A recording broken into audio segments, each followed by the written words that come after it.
Welcome back to the Golf Supply, ladies and gentlemen. Special video, as you can tell. Thank you, Chris, for coming on. Yeah. We are going to go through Chris's 2022 What's in the Bag, obviously sponsored Callaway player.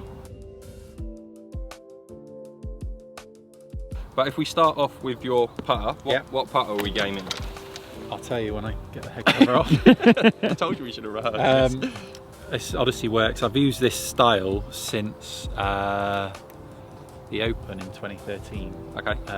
On the Saturday, I think. I was playing quite nicely. Couldn't buy a putt. And sometimes you just need to look at something different. Yeah. So I went into the Odyssey van and they built me this head, but it was the older insert. Okay. White head, all that sort of thing. Yeah. Putted lovely on the Sunday, and I remember spending Saturday afternoon on the putting green and my dad saying to me, "What on earth are you doing? It's Saturday of the Open and you're changing putters." Yeah. But sometimes you need to look at something different to find a different feel, that sort of thing, and it stayed ever since. I've seen that a lot on tour as well, like the people changing the faceplates of putters. Like, 'cause obviously as an amateur golfer, it's something that isn't really done. Like, you don't change the plates. Well, I wouldn't have changed from the white version of this unless I work with Phil Kenyon. Yeah. And we tested this against my other one on his ball roll machine, and this just rolled the ball faster. Yeah. So I got a ball roll quicker, sooner off the face. That's the only reason I changed. But I love the head. Yeah. And I can't see myself ever changing from. Are you someone who changes the grip or anything? Would you just leave the grip? They don't make this anymore, and I've got about 8 at home. I travel with this grip. Just got a bit of wear to it. How long would you leave that until it gets really? I've probably had that 5 years. Oh right, okay. So you leave it on there a while. Yeah. Yeah. Until it needs repairing. It's slidey. Yeah. So I love that. Awesome.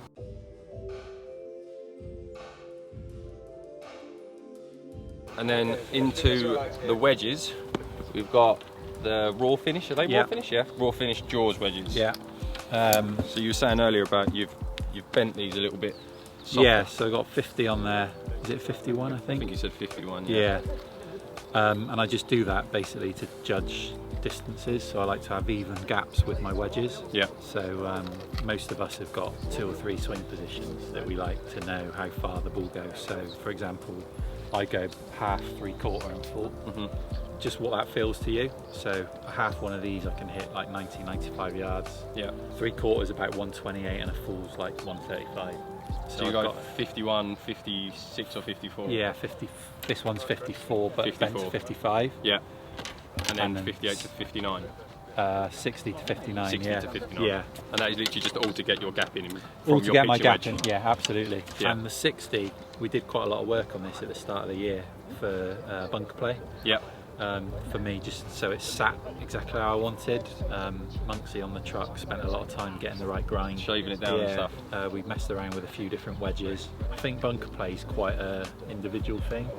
I had a chat with Danny Willett about his wedge, because Dan's a good bunker player. He's got a slightly different grind, so I sort of took his on the truck, and we were talking about those sort of things. So it's little details like that. Do you see a massive, because obviously we got fit recently for some wedges, and the grind made a massive difference, like getting into the right grind and bounce, like for the flight and the launch window and stuff. Grinding it even more and changing that, can you actually see a difference of like shaping it to how you want it shaped? I would say, yeah. Oh yeah, definitely. Like, I mean, I don't know if you can see the back edge, there, yeah. And then we took quite a lot off the heel as well. Yeah. Because obviously in bunker play, the heel gets into the. I like to feel like the heel can get into the sand and jump out. Yeah. Yeah. And I wasn't quite feeling that, so we took quite a bit off there. But also, just as important is playing off the turf. If you've got a links course, which is rock hard, you'll need a different bounce, all that sort of thing. So there's a lot of room to play with wedges when you're looking at the finer details. Yeah, good stuff. Cool. So had to move location because Chris had to go do a little bit of an indoor clinic with people. So we got up to wedges. If we move on to your irons that you're playing, have you got like a split set, or are you using blades the whole way through? Well, these are new this year for me, so the most important thing for me was getting the shafts right. Because I've used this rifle shaft, which they don't make anymore. It was like, I don't know what it was called anyway, it's just like a bog standard rifle, which I've used for 12 years. So I'm not someone who sort changes clubs all the time, so I've used that shaft my entire career. Yeah. So finding a shaft as close to that as we could was really important. Why did you move away from it? The rifle They shaft? didn't make it. Oh, you just they didn't get it stopped anymore. making Right, that specific one. So Callaway did great to find me this. So they got a way of measuring the frequency. Right. And this was within 0.001 of my old one. So it's identical. Because I hate to feel any kick or anything in a shaft. You like it really stiff? I like it really stable, yeah, stiff. So I think this is like a 7.0 rifle, which extra yeah, I think so. Like tour stiff or something. And then the heads. The heads, yeah. Apex MBs. Yeah. So I started my first few events with the sort of more muscle back head in the 3, 4, 5, maybe 6 even, and then went home and got the blades out at that end, stuck them in. So I've kept those. So that's that same head, 5 up to pitch and wedge. Yeah.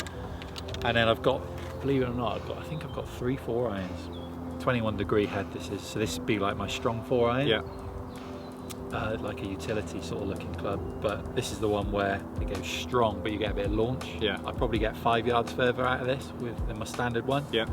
So based on course setups, tee shots, You'll change and change. chop and change it. Yeah, but I can still hit that quite low as well. I love clubs like that. Have you always played blades in the lower half? Yeah. Pitch and wedge, 998 and so on? Yeah, always played Yeah. blades. The look of them to start with, but I feel like you get really good feedback as well. Yeah. So it's been a really easy change into these. I really like them. Straight up, yeah. They don't have their work cut out with me, to be honest. You're in quite terms of- a cheap Yeah, mate. yeah. So I'm not a club snapper. No. I'm not someone who goes, oh, there's a new driver, can I try that?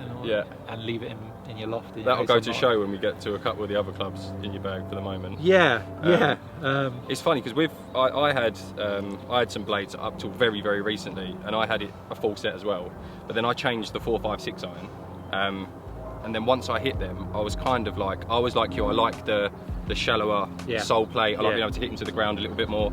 But then once I hit the non-bladed irons at 4, 5 and 6, I sort of moved them out of my bag as well at 7, 8 and 9. But I do completely understand, especially if like good ball strikers like yourself, the feedback you get from blades Totally, is you can't really rival it. And the consistency in like how far it travels as well for me. I totally get club golfers need some help. Like to see it get in the air. Help it launch. Yeah, help it launch. Totally get that. But for me, I love the consistency that the blades bring. Yeah.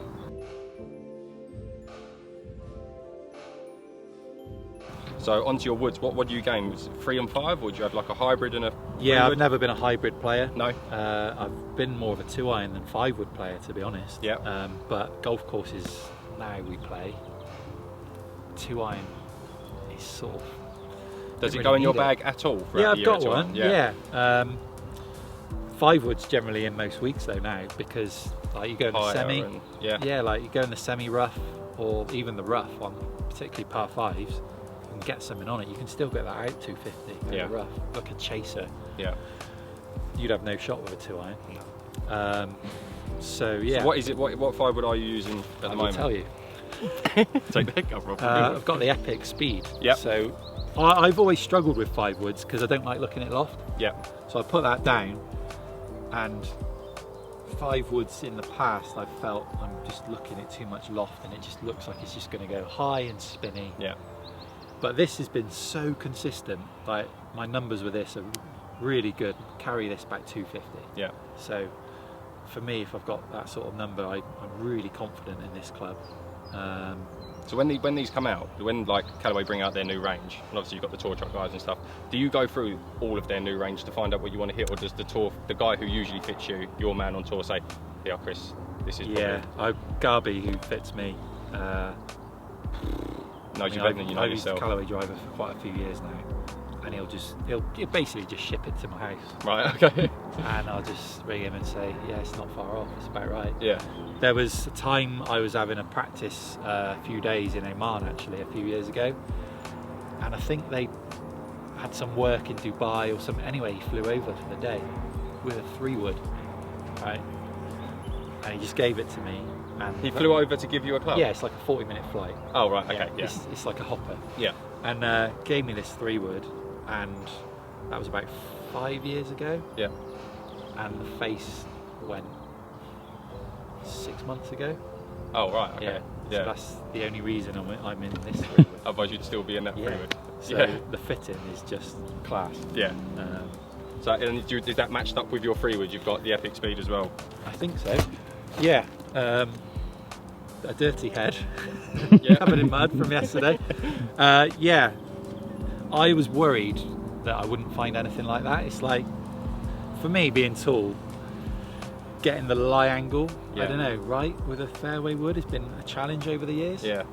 And when I finally got this, I think it was a Maverick. You ain't letting it go. I didn't ever want to get rid of it. And then so I spent a bit of time trying to get something like this, and I've been relieved, to be honest. And this is have you got the same? So you've got a 10 X flex shaft in there. That's a relatively standard shaft. Yeah. This is a more of an exotic custom shaft. Do you know why you're gaming this? Because it looks almost steel at the end there, but it's still a graphite shaft. Is there anything in this? I don't know. No, it's just. I've always liked the Diamana shaft. Yeah. I think probably when I was an amateur, I think they might still do it now. I don't know. Yeah. They did like the white board, red board, yeah. blue board. I've always felt good with Diamana shafts. Yeah. So they know that. Callaway know that. So generally, I get stuff. Go straight into that. Yeah. I really love this club. I'm really pleasantly surprised at how easy I took to the change. So yeah, it's great. Good for flighting it. I'd say it's probably quite a strong 3-wood. Yeah. But watching you hit some balls earlier, you've got quite a low flight, or was you trying to do that over there? Yeah, I was trying to knock that one in a little bit lower earlier. Have you got like as a stock shot, would your shot be a bit of a lower shot or a higher shot, like naturally as a golfer? Yeah, probably when I'm playing my best, I've tended to hit it a little bit higher with my irons, but through the wind, if that makes sense, probably less spin. But I'm comfortable hitting it quite low as well. So yeah, some of the shots we seen out there earlier. Yeah, but this is rusting, isn't it? It is. I mean, like, you can get these sent out to you. I mean, like, you probably should maybe upgrade it soon. I don't want it. What's the story of this as well? Is this a gift or? Yeah, there's a guy in Bristol, Scott Redmond, who makes head covers. Yeah. Shout out Scott. He does some good stuff. That is probably 6 years old, and it's just carrying on with the theme of your bag. Really, I never want to get rid of it. He said to me, "Can I make a couple of head covers for you?" I was like, "Yeah, okay." So I went over and, "Would you be able to do this?" And Emma, the girl who designs and sort of prints them out, she thought that was going to be a nightmare, and it was a challenge because there's a lot going into it. It's all properly stitched and embroidered. It's not a sticker. It's like actually really stitched in. Yeah, obviously it's faded a bit in the sun, but I'll never get rid of that. No. And I have to ask them, look, is it all right if I keep my head cover? Yeah, they're pretty good. Yeah, that's good. Yeah, that's cool. I love that. Yeah.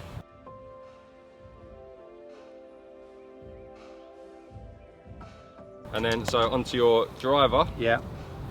Now you told me what I was using. Which is the new model. Yeah, the Rogue ST. Yeah. Max LS. I think there's a few heads, isn't there? Is there 3 heads? Yeah. Three heads? I was surprised. Well, not surprised, but it was just. I think it would be good for everyone at home to see that Chris is obviously one of the top golfers in the world, and he's not using the triple diamond LS, which is like the low spin, smaller head, tall, model-ish kind of. Well, that's what Callaway have aimed it at. Yeah. But you've just been fitting to the driver that is best for you. Yeah. And that just so happens to be. I need a bit of forgiveness with the driver, which is just mad to hear. Well, I do. Like so that's obviously what this head brings me. Yeah. Yeah, I think they can move the weight. The weight goes back here to give you a bigger. Centre of gravity, is it? COI, CG, or whatever it is, all that stuff. I've heard, I don't tend to listen, I look at it and you just hit the shots, didn't you, Chris? That's what you do. Like, TrackMan is great, but for me, the ball tells you everything. Yeah. When you're hitting shots, and it's whether you're at home on your own or if you take it out onto the golf course, a new club, if you feel like you've got a bit of control with the ball, you can tell, can't you? Yeah. I can tell if there's too much spin or not enough. That's good enough for me. So TrackMan just backs it up. Did you have Epic driver and moved into the Rogue when it came out? Yeah, so I did. That was a swap that you did make. I think when I won at Wentworth a few years ago, I was using the Rogue. Yeah. I thought that was a great driver, and you know, the look of these just. They're the best looking drivers in the world. Great looking driver. Yeah. So we've got one in our bag. I can't complain really. No. The service has been great, so it's got a few scratches on it. And that's the same shaft as your freewood as well. Looks like yes, that. It is, yes, it is, Chris. Yeah, no, it is. Again, I've used this sort of Diamana shaft. I think I had a spell where I went into that exact one in driver, which again, obviously that's in my 5 wood, I like that shaft, but I've more or less stuck with Diamana over the years, yeah.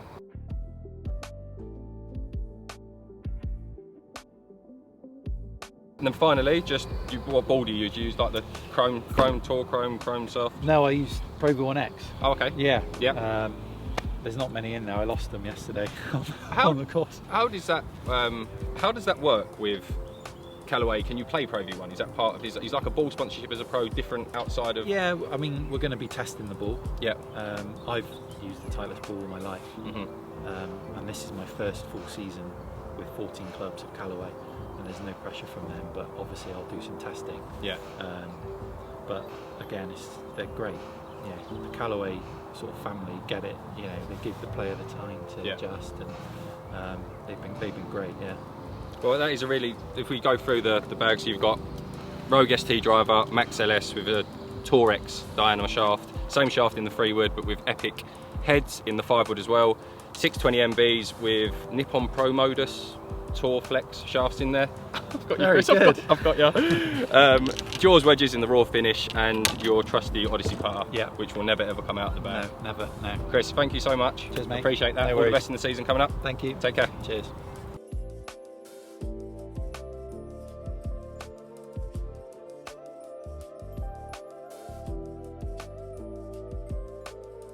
How good was that, George?